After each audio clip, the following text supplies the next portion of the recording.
안녕하십니까. 물리치료사 김근호입니다.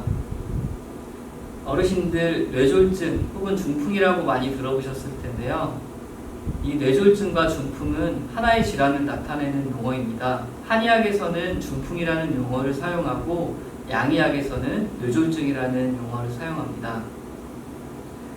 그럼 이 뇌졸중이 정확히 어떠한 질환이고 우리가 이 질환에 대해 어떻게 대처해야 되는지 오늘 조금 자세히 알아보는 시간을 갖도록 하겠습니다.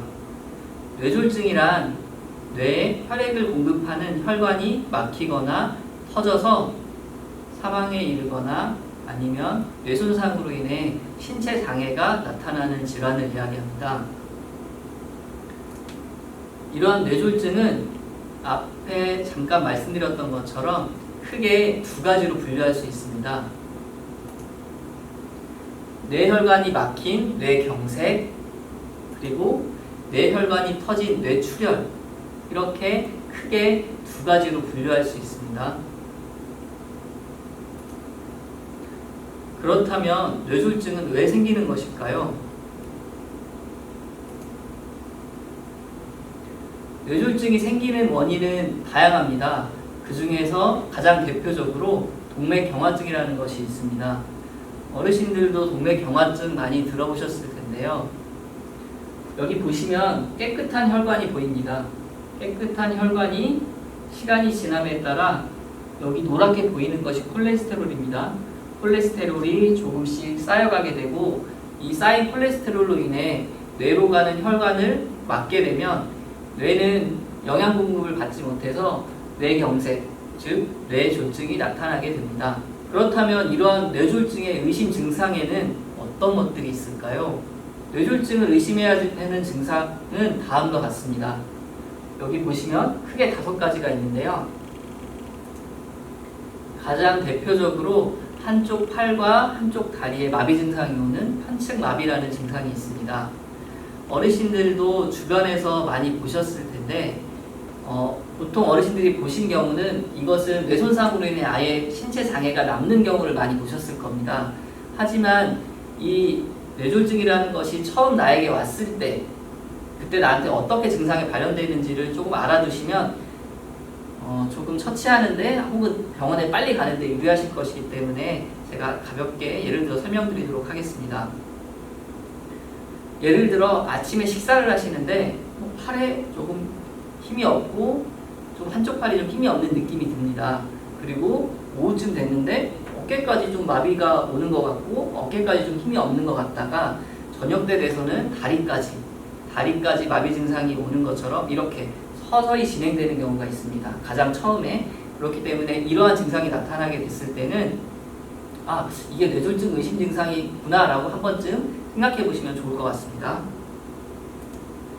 그리고 발음이 어눌해지거나 아니면 말씀을 잘 못하거나 이해하지 못하는 언어장애가 나타납니다.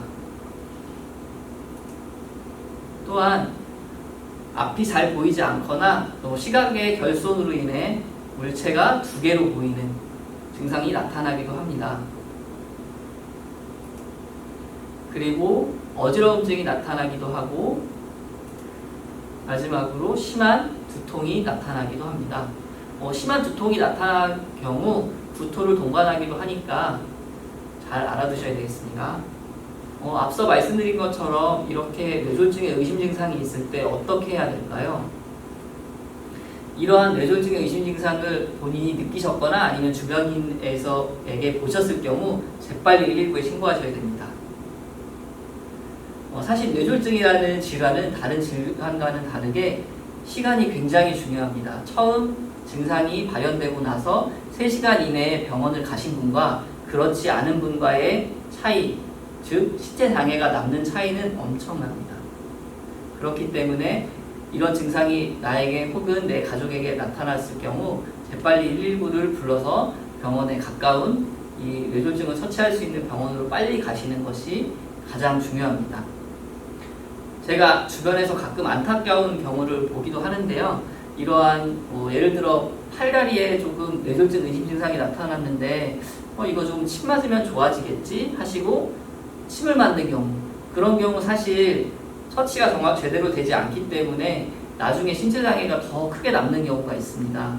그렇기 때문에 제가 앞서 말씀드린 이런 의심 증상들이 나타나게 되신다면 뭐 팔을 주문다거나 뭐 손을 딴다거나 침을 맞는다거나 이런 거 하지 마시고 빨리 119를 불러서 병원으로 가시는 것이 가장 중요하겠습니다. 그렇다면 이러한 뇌졸중을 예방하려면 어떻게 해야 될까요? 사실 뇌졸중의 위험 인자는 크게 두 가지로 분류할 수 있는데 우리가 교정할 수 없는 인자 그리고 교정할 수 있는 인자 이렇게 두 가지로 구분합니다. 즉 나이가 연령이 연세가 좀 있으시다거나 아니면 성별이 남자분한테 조금 더 많이 나타나거든요. 그래서 남성분이시거나 아니면 내 가족 뭐 예를 들면 내 부모님이나 아니면 할아버지 할머니께서 뇌졸중을 앓으셨던 적이 있으시다 하시면 이런 경우 조금 다른 분들보다 확률이 높게끔 뇌졸중이 발생이 됩니다. 하지만 교정할 수 없는 인자만 있는 건 아닙니다. 교정할 수 있는 인자도 있고 충분히 이것을 교정하는 것만으로 뇌졸중을 충분히 예방할 수 있습니다. 대표적으로 흡연, 그리고 고혈압, 당뇨, 그리고 고지혈증, 비만, 운동 부족 이러한 것들은 충분히 내가 어르신들께서 충분히 교정할 수 있는 것들이기 때문에 이런 것들을 충분히 알고 계시고 내가 교정함으로써 뇌졸중은 충분히 예방할 수 있습니다. 예를 들어 흡연 같은 경우 흡연을 하신 분과 흡연을 하지 않으신 분의 뇌졸중 발생 위험은 약 2배 차이가 난다고 합니다. 그렇기 때문에 흡연을 하고 계신다고 하면 될 수 있으면 흡연을 하지 않는 것을 적극 추천드립니다. 그리고 여기 보시면 고혈압, 당뇨, 고지혈증 이런 것들이 있는데요. 사실 이런 것들이 있으면 다른 분들보다 훨씬 뇌졸중 발생 위험이 높다고 합니다. 하지만 이것들을 조기에 발견하고 그리고 꾸준히 치료해 나간다면 충분히 발생 위험을 낮출 수 있고요. 그렇기 때문에 꾸준히 측정하시면서 내가 고혈압이 있는지 당뇨가 있는지 고지혈이 있는지 충분히 확인하시는 것이 또한 굉장히 중요하다고 하겠습니다. 어차피 고혈압 그리고 당뇨 그리고 고지혈증은 완치되는 질환이 아니라는 것을 어르신들도 잘 알고 계시잖아요. 그렇기 때문에 이것을 빨리 발견하고 꾸준히 치료해 나가는 것이 뇌졸중 발생 위험을 낮출 수 있기 때문에 꼭 알아두셨으면 좋겠습니다.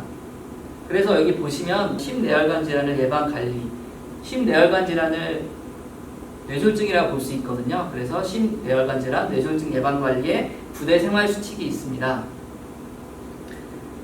음식은 골고루 싱겁게 섭취해 주셔야 되고 매일 30분 이상 운동, 그리고 적정한 체중과 허리 둘레 유지해 주시고 담배, 술, 담배는 될 수 있으면 안 하시는 것이 좋고요.